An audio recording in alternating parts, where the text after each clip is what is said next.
G'day guys, Dave Lee coming at you once again. In this video, I'll be taking a look at the latest release from Marvel Studios and Walt Disney Pictures. Directed by Peyton and starring Paul Rudd, Evangeline Lilly, Michael Douglas, Michael Peña, Hannah John-Kamen, Laurence Fishburne, and Michelle Pfeiffer. It is Ant-Man and the Wasp.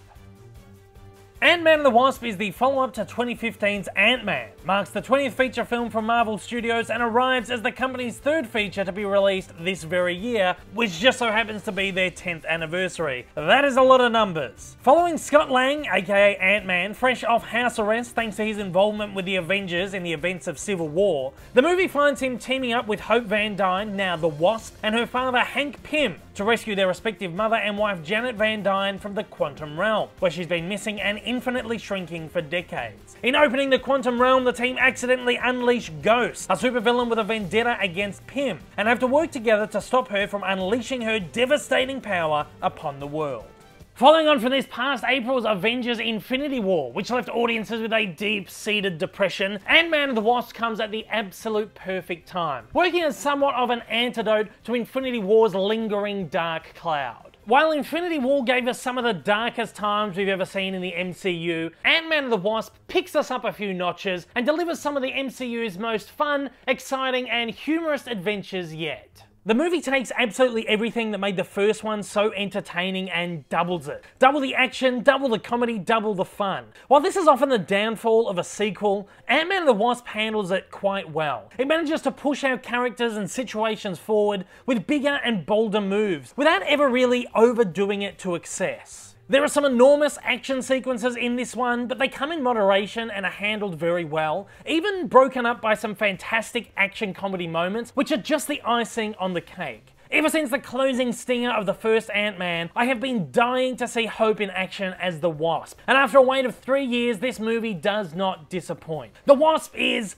awesome, and easily a favourite MCU character already. But again, that may be biased given that she is a favourite comic character of mine. Evangeline Lilly is just so perfect as Hope, and her performance is incredible on all levels. She's got the smarts, the sass, and the ability to kick some serious butt. I really love the way she held her own in the movie, not just Evangeline, but Hope. That sequence we've seen glimpses from in the trailer, where she takes on a bunch of thugs all by herself, is really great, and actually harkens back to the early comics, where even in the 1960s, where gender roles were often portrayed differently than today, the Wasp could always take care of herself, and was seemingly always saving Ant-Man more than he was saving her. That said, I really love the way she and Scott work in tandem during action sequences too. As a comic geek, one of my favourite things to see on the screen is superheroes teaming up and working together, and working off each other's powers. It probably explains why the Ant-Man and the Wasp comics were always my favourite. The two complement each other in the movie, and neither end up overshadowing the other.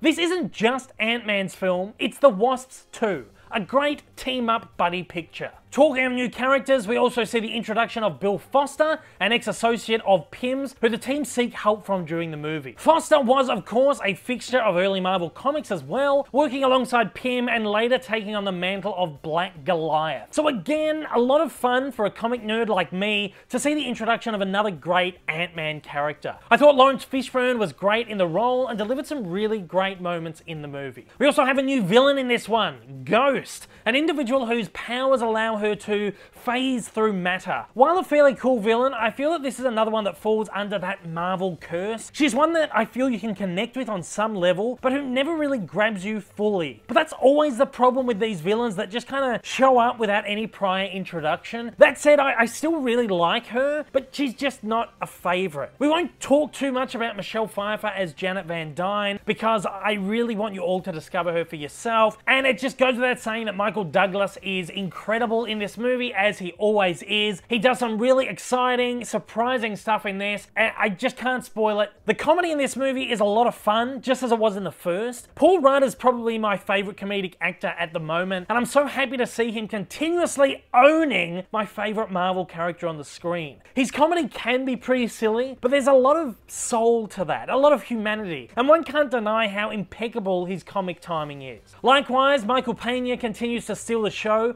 and bring some more more classic Luis stories and quips to the table. Both performers completely outdo themselves in this one, and are even complemented by some really great, feisty, sardonic comedy from Evangeline Lilly, who again, I just loved in this. Yes, the comedy can be pretty stupid in this one, and even quite repetitive at times. There are some jokes in this one that are pretty much just repeated from the first movie, but that's nothing that's overly problematic or anything that really diminished my enjoyment of the movie. I mean, it's really what I was expecting out of this one. And look, while this movie does have enormous ramifications for the future of the MCU, and we really shouldn't overlook just how important this tiny movie is to the overall MCU saga, this movie really is just a whole lot of crazy stupid fun at heart.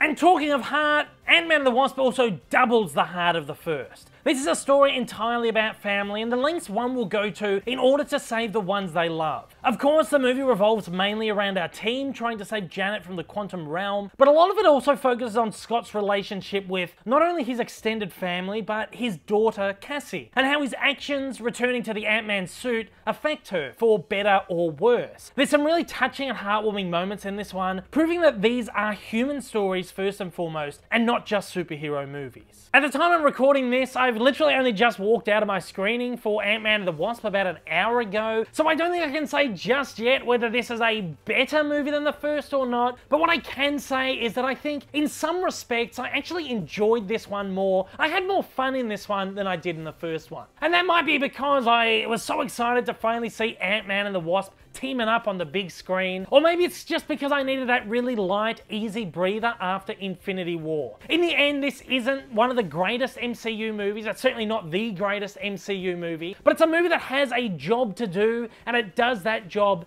perfectly. It is a testament to what makes Marvel storytelling so special, by exemplifying how important the placement of their movies in their release schedule is. In the end, I really enjoyed Ant-Man and the Wasp. It delivers everything you'd expect from an MCU movie of its kind. It doesn't defy expectations, but it does live up to them. I'll happily give Ant-Man and the Wasp a 4 out of 5. Despite a few minor flaws, Ant-Man and the Wasp still manages to be one of the MCU's most fun adventures, and delivers not only a whole lot of crazy stupid fun and exciting action sequences, but also a whole lot of heart, encapsulating everything we've come to love about the MCU so far. Thanks once again to my wonderful friends over at the Walt Disney Company Australia for providing me with tickets to a special preview screening of Ant-Man and the Wasp for the purposes of this review. And thanks to absolutely everybody out there for watching. If this is the first of my videos you've seen, you've enjoyed it, you'd like to see more videos like this in the future, then please hit that big old subscribe button up on your screen right now. If you are feeling extra generous, then please don't forget to hit that like button down below. It does a great deal in getting my videos out there. Until next time though guys, thanks for watching and I hope you have a marvelous day. Excelsior!